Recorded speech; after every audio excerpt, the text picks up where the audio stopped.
if there is a role for the United States in the region, I would just offer the following thoughts. On the Arab-Israeli conflict, I think that the new administration can move quickly with the parties, with the international community, to put a package in the table through an international conference, a package that has already been negotiated among the parties. So this is not an imposed solution by any means.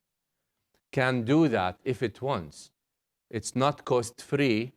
It is not easy to do.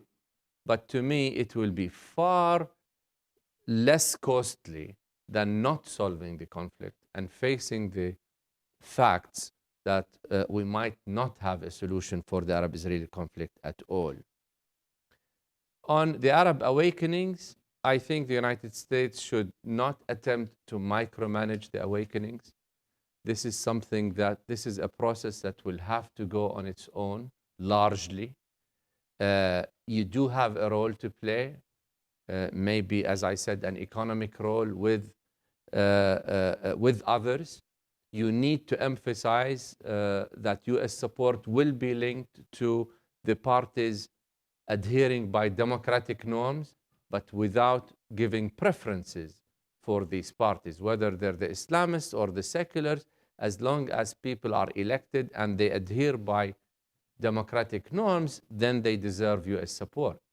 But without being, as I said, without preferring one over the other, and understanding that in the end, the world has changed, the US role has changed, and there is a limit to what the US role can do alone. Libya has shown us this. The US could not move on Libya except with UN cover, except with Arab League cover. Syria is showing us this. Despite all the horror that we're all looking at, the US is not able to move on Syria, in the absence of an international cover.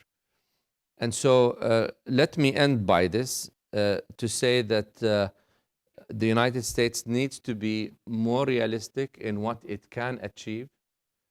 Understand that this is a long-term process, not a process that is going to unfold through years, but rather decades. Work with all forces in the region, including the Islamists,